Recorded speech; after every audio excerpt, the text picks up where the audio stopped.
The ground shakes before the eyes even open. A low roar rolling across the savanna like the growl of a god hidden beneath the earth. Australopithecus cling to one another, their bodies trembling as hot ash drifts from the sky, painting their dark hair and skin in pale dust. The morning sun is blotted out by a column of smoke. Climbing high into the heavens, its black belly lit red from within, as if the sky itself had been set aflame. There is no time for hesitation. A small band rises from their hollow beneath an acacia tree, their hands grasping woven bundles of roots and berries, hastily gathered, their eyes scanning the horizon where rivers of fire cut across the land. They move as one, not from words but from instinct, guided by the memory of survival etched into their bones. The eruption is not the first, nor will it be the last. Life itself has become a negotiation with the volcano. Each tremor changes the world around them. Paths vanish under molten stone, watering holes are poisoned by ash. Herds scatter in panic, and predators stalk the chaos with renewed hunger. The band presses forward, their bare feet sinking into soft ash lungs, straining against the acrid air.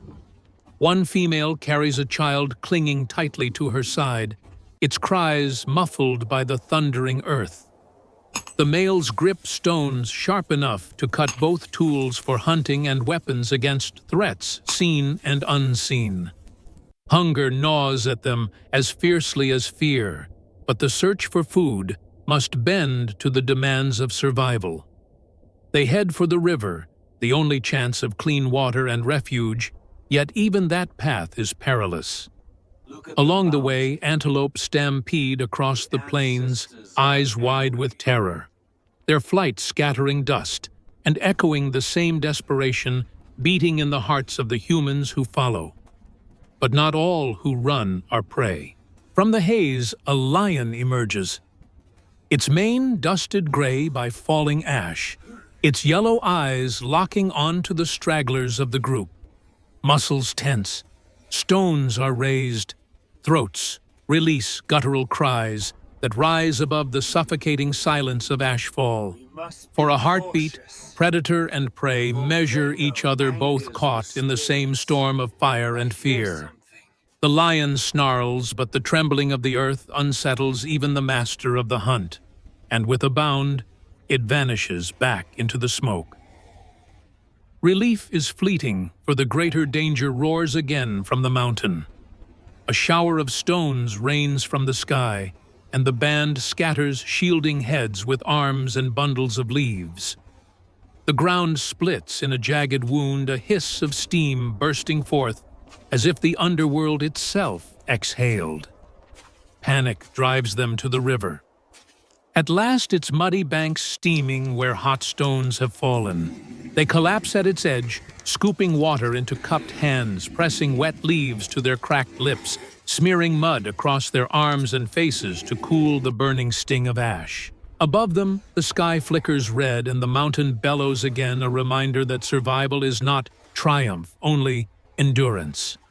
This day has just begun. The river offers no true safety. Its waters churn with ash, turning the surface into a mirror of smoke, while crocodiles lurk unseen beneath the film of silt. The Australopithecus band crouches low, drinking in hurried gulps, but their eyes never leave the tree line beyond. A distant crack splits the air, followed by the crash of falling rock, and the ground shudders beneath their feet again. Instinct forces them higher, scrambling onto boulders slick with moss, lifting children and bundles of food above the rising tide. The volcano's fury sends not only fire but storms, thunderheads coil overhead, and rain hisses as it strikes molten stone, filling the air with steam that clings to their throats like chains. Hunger soon rises louder than fear. A male, wiry and scarred, signals with a thrust of his chin, guiding the band upstream where herds have once crossed. Their bodies weave between the shadows of dead trees, scorched black ash, clinging to every branch, like the memory of death. Then comes a sign of life, fresh prints pressed into the mud, the three-toed impressions of antelope, their edges sharp and wet. The band scatters into formation, crouching low, stone shards clutched in fists, their movements silent but united. The trail leads them to a clearing where a few antelope graze nervously, their ears flicking at every rumble from the mountain. The humans creep closer, hearts pounding not just with hunger, but with the knowledge of risk, for predators, too, would be watching this same scene. At the signal, they surge forward. Stones fly, crude spears made of branches, with sharpened tips jab forward. The antelope scatter, but one stag stumbles its leg, cut by a lucky strike. The band descends in a frenzy, muscles straining, teeth bared in exertion. The kill is clumsy, frantic, but survival does not require grace. Yet even in victory, danger stalks them. From the far side of the clearing comes a low rumble, hyenas drawn by the cries of prey and the smell of blood. Their cackling grows louder, circling eyes glinting amber in the half-light. The Australopithecus tighten their grip on stones, forming a wall of bodies between carcass and scavengers. They roar, stamping feet, raising their arms high to seem larger. The hyenas hesitate, pacing, testing. Then one lunges, snapping at a male's arm before retreating. Blood wells from the wound and panic nearly breaks the line, but the group holds, voices rising in guttural defiance. The mountain roars behind them, the earth shaking as if to remind them of its dominion.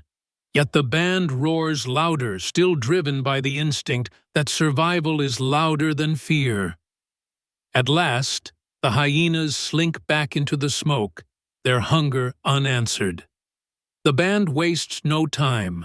Strips of meat are torn free with stone blades bundled in leaves and tied with fibers. The wounded male is treated with crushed herbs pressed against his torn flesh, bound with strips of bark. His pain endured in silence. Together they retreat toward the shelter of rocks near the river, carrying food wounds and the unspoken knowledge that their existence hangs by threads woven from ash and blood. But the volcano has not finished. A deep growl rises again, louder, closer, promising that the greatest trial of the day still waits. Night falls, but it brings no peace. The sky glows an unearthly red, the horizon lit by the rivers of molten fire spilling down the mountain's flank. Shadows of smoke twist into forms that seem alive, monstrous shapes dancing above the savanna. The Australopithecus band huddles at the mouth of a shallow cave, their bodies pressed close, clutching the meat and roots gathered in desperate hunts. The wounded male breathes in ragged pulls, his arm bound tightly with bark strips, the bitter herbs numbing his pain. Outside, the earth quakes once more, and boulders tumble in the distance like drums struck by an invisible hand. Hunger is momentarily sated, but thirst and fear linger. Every sound in the dark becomes a threat. Hyena laughter carried on the wind, the low trumpeting of elephants fleeing the fiery plains, and the constant hiss of ash settling like snow. The band does not sleep. They watch the fire with eyes wide, knowing the mountain does not rest. Suddenly, a fissure tears open nearby, spitting sparks and heat. The ground beneath their feet fractures and panic surges through the group. They scramble from the cave just as its entrance collapses under falling stone. For a moment, despair grips them, no shelter, no escape. The world itself turning against them. Then lightning shatters the sky, striking a tree on the riverbank. Flames erupt wild and uncontrolled, but the humans freeze in awe. The fire spreads crackling through dry grass, terrifying in its fury, yet illuminating the night like a second sun. Where others would flee, instinct twists into revelation. One female darts forward, seizing a burning branch, waving it high, as predators slink at the edge of the glow.